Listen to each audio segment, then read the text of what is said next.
नूतन films present.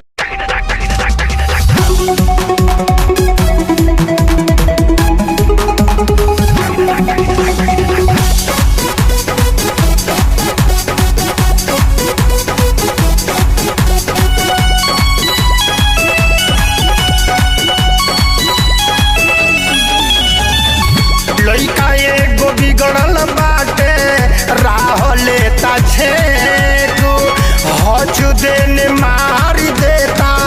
लगिए बीरे को college हम ना जाई हो फाइल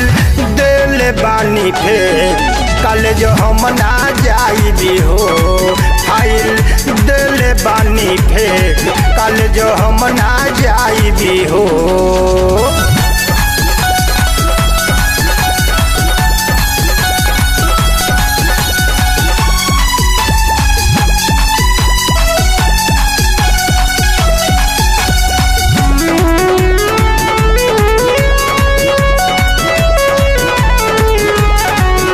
चली आवतावे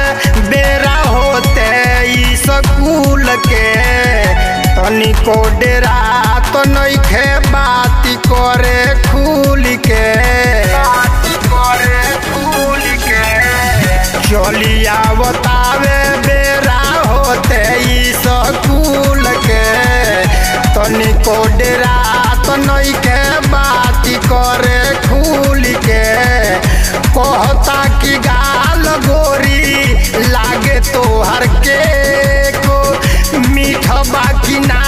तनी आव करी चेक कॉलेज हम ना जाई हो फाइल देले बानी फेक कॉलेज हम ना जाई हो फाइल देले बानी फेक कॉलेज हम ना जाई हो।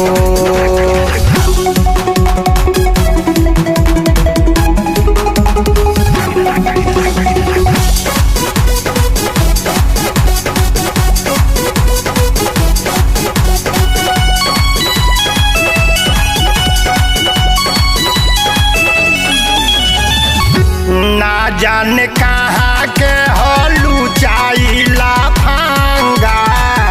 लागता कि कहियो करा के छोड़ी दांगा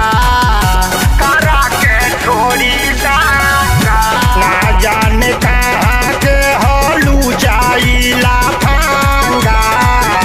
लागता कि कहियो करा के छोड़ी दांगा हमारा बुझाता ओकर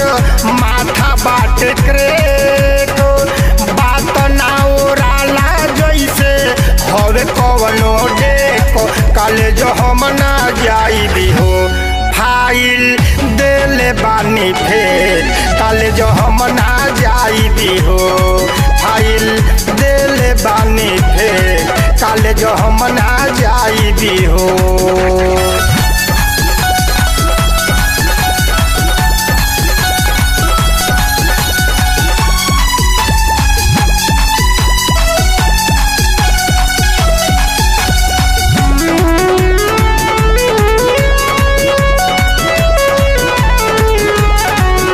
पारस नदान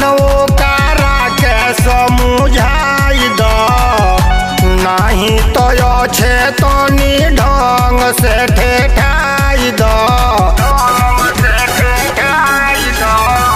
पारस नदान करा के समझाई दो नहीं तो अच्छे तनी ढंग से ठेठाई दो डर लागतावे ओकर देखिए के भेख कइले जाता गलती एके पर एक कॉलेज हम ना जाई हो फाइल देले बानी फेक कॉलेज हम ना जाई हो फाइल देले बानी फेक कॉलेज हम ना जाई हो।